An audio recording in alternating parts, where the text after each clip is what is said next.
Hello दोस्तों, आप सभी का वेन्यू क्लास में स्वागत है। देखिए, ये जो है राजनीतिक शास्त्र कक्षा 12 एनसीईआरटी चैप्टर नंबर 1 राष्ट्र निर्माण की चुनौतियां, यानी राष्ट्र निर्माण की चुनौतियां। आपको मैंने बताया था कि आपका राजनीतिक शास्त्र का पहला बुक का ऑब्जेक्टिव पूरा हो गया है। 1 से 9 चैप्टर तक आप चाहे तो जाके तैयारी कर सकते हैं। आपको मेरे चैनल पर पूरा लाइन बाय लाइन आपको मिल जाएगा 1 से 9 तक, ठीक है। आप सेकेंड बुक का आज से स्टार्ट हुआ है और इसका भी आपको 3 से 4 दिन में पूरा चैप्टर करवा दूंगा। तो 9 और 9 18 चैप्टर आपका पूरा कंप्लीट हो जाएगा ऑब्जेक्टिव। इसके बाद सब्जेक्टिव की ओर हम लोग बढ़ेंगे। तो चलिए आज का देखते हैं पहला क्वेश्चन क्या है। देखिए, आज का जो पहला क्वेश्चन है पॉलिटिकल साइंस का, कहते हैं भाग्यवधु से चिर प्रतीक्षित भेंट या ट्रिस्ट विद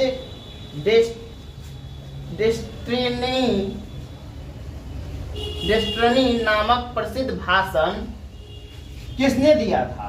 यानी कहता है ट्रिस्ट विद डेस्टिनी, है ना, डेस्टिनी नामक प्रसिद्ध भाषण किसने दिया था। तो आंसर क्या हो जाएगा, जवाहरलाल नेहरू जी ने दिया था। किसने दिया था, जवाहरलाल नेहरू।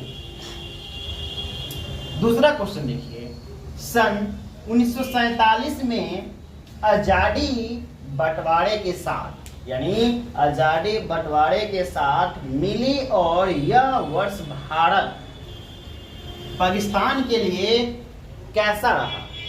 मैंने क्वेश्चन आपसे पूछ रहा है, चलिए इसका आंसर देखते हैं। अद्भुतपूर्व हिंसा और विस्थापन की त्रिशदी का साल था, है ना। तो इसको आप लोग अच्छे से तैयारी कीजिएगा। तीसरा क्वेश्चन देखिए, स्वतंत्र होते ही भारत के समक्ष मुख्यतः कितनी चुनौतियां सर उठाए खड़ी थी। यानी स्वतंत्र होते ही भारत के समक्ष में मुख्यतः कितनी चुनौतियां जो थी, कितना जो चैलेंज करने वाला जो था, सर उठा के खड़ी थी। तो ये कितने थे, 3। कितने, 3 याद रखिएगा। 3 चुनौतियां जो थे सर उठा के खड़े थे। अगला क्वेश्चन देखिए, 4 नंबर। स्वतंत्रता मिलते ही भारत के समक्ष 3 चुनौतियां तो थी, किंतु प्रथम मुख्य चुनौती कौन सा था। यानी कहने का मतलब कहता है कि भारत के समक्ष 3 चुनौतियां तो थी, ये 3 चुनौतियां तो थी, किंतु प्रथम मुख्य चुनौती कौन सा था। तो यही ना पूछ रहा है। इसका आंसर क्या हो जाएगा, राष्ट्रीय एकता और सुरक्षा का सवाल। कौन सा चुनौतियां था, कौन सा चैलेंज था, राष्ट्रीय एकता और सुरक्षा का सवाल। चलिए 5 नंबर क्वेश्चन को ध्यान से देखिएगा। भारत में मुसलमान अल्पसंख्यकों की तादाद इतनी ज्यादा है कि वे चाहे तब भी यहां से कहीं नहीं जा सकते।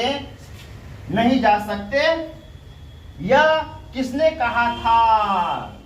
यानी कहा कि भारत में मुसलमान अल्पसंख्यकों की तादाद इतनी ज्यादा है कि चाहे तब भी यहां से कहीं नहीं जा सकता है। यह किसने कहा था। तो इसका आंसर क्या हो जाएगा, जवाहरलाल नेहरू जी ने कहा था कि मुसलमान की संख्या भारत में इतना है कि वो यहां से कहीं नहीं जा सकता है।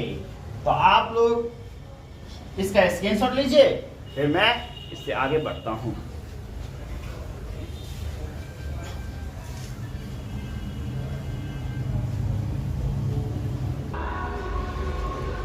देखिए 6 नंबर जो क्वेश्चन है, यह 6 नंबर क्वेश्चन, अगर मुसलमान पठार, पंजाबी, शिया और सुन्नी आदि में बांटे हैं, हिंदू भी ब्राह्मण, वैष्णव,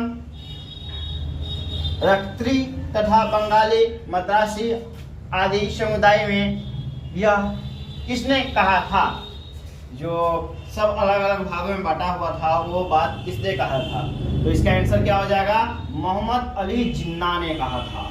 7 नंबर क्वेश्चन देखिए, सन 1947 में दो एक साथ स्थिरत्व में आए, ऐसा किस कारण से हुआ? द्विराष्ट्र सिद्धांत के कारण हुआ। किस कारण से हुआ? द्विराष्ट्र सिद्धांत के कारण हुआ। 8 नंबर क्वेश्चन देखिए, द्विराष्ट्र सिद्धांत की बात किसने कही?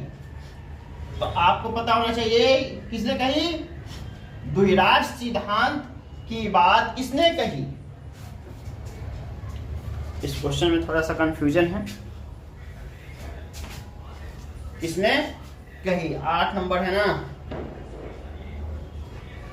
हाँ, यानी मुस्लिम लीग ने कही। 9 नंबर क्वेश्चन देख लीजिए, सही है इसका आंसर।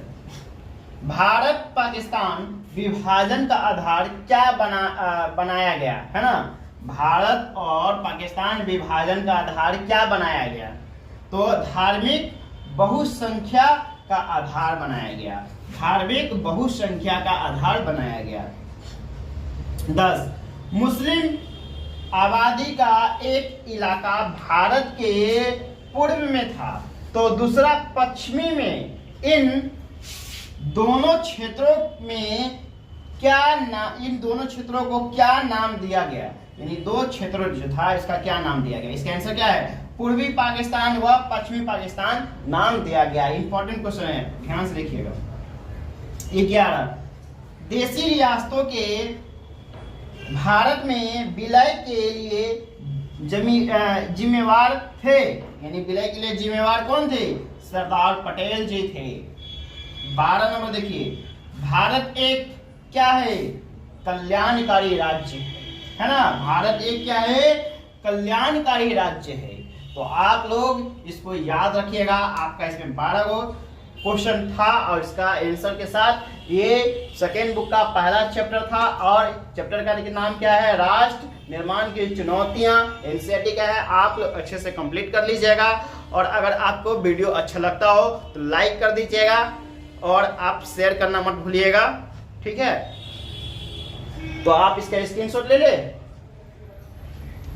चलिए।